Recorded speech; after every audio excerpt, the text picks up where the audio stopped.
பாருங்கள், நல்ல 2 கிலோவுக்கு நம்ம வந்து குஸ்கா எப்படி செய்யுதுன்னு பார்க்கலாம். அதுக்கு பாருங்கள், ஒரு 200 ml கோல்டு வினர் ஊற்றிக்கலாம். ஒரு 150 நெய் ஊற்றிக்கலாம்.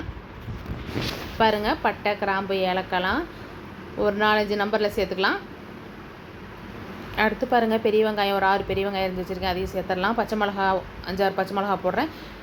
காரம் குறைச்சி வேணும் அப்படின்னா 2 குறைச்சிக்கலாம். நல்லா வெங்காயம் வதங்கட்டும்.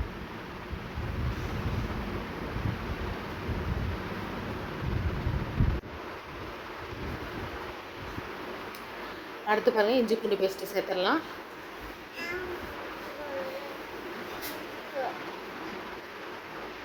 மூணு ஸ்பூன் சேர்த்துருக்குறேன். நாட்டுப்பூண்டு நல்லா காட்டமாக இருக்கும், அதனால் 3 ஸ்பூன் போதும். அடுத்து பாருங்கள், தக்காளி பழம், பெரிய தக்காளியை ஒரு தக்காளி, அதையும் வதக்கிடலாம். அடுத்து புதினா கொத்தமல்லி எல்லாம் கொஞ்சம் கொஞ்சம் போட்டுக்கலாம். ஒரு பிடிச்செல்லாம் தேவைப்படாது, அதுக்கு கம்மியாக இருந்தாலே போதும்.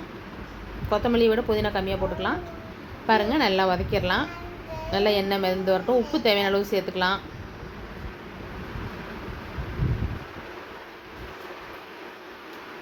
பாருங்கள், நல்லா வதங்கிடுச்சு. இப்போ தண்ணி வந்து சேர்த்துக்கலாம். 1க்கு 2ன்னு அளந்துக்கலாம்.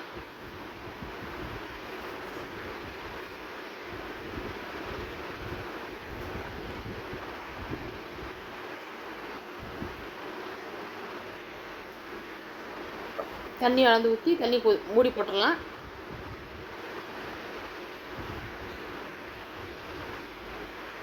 பாருங்கள், தண்ணி கொதிச்சிருச்சு. நம்ம அரிசி சேர்த்துடலாம்.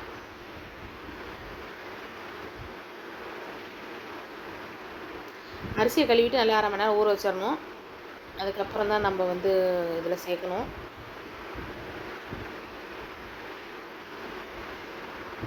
பாருங்கள், நல்லா அரிசியெல்லாம் போட்டு ஒரு கலக்கி விட்டு அப்புறம் மூடி போட்டுடலாம். இடையில நம்ம கிண்டி விடணும்.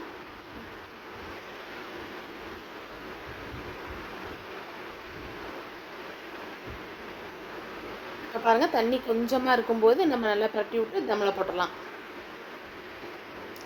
சுத்தமாக இஞ்சி விடக்கூடாது, தண்ணி கொஞ்சம் இருக்கணும். அப்போ தான் சாப்பாடு புழுங்கும். பாருங்கள், பழைய தோசைக்கல் மேலே தூக்கி நம்ம வந்து குஸ்கா சட்டி வச்சு மூடிப்போம். அப்படியே வெயிட் வச்சிடலாம் மேலே.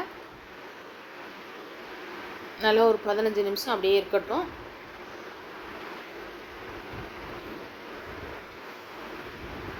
பாருங்கள், நல்ல டேஸ்ட்டான குஸ்கா ரெடி ஆயிடுச்சு.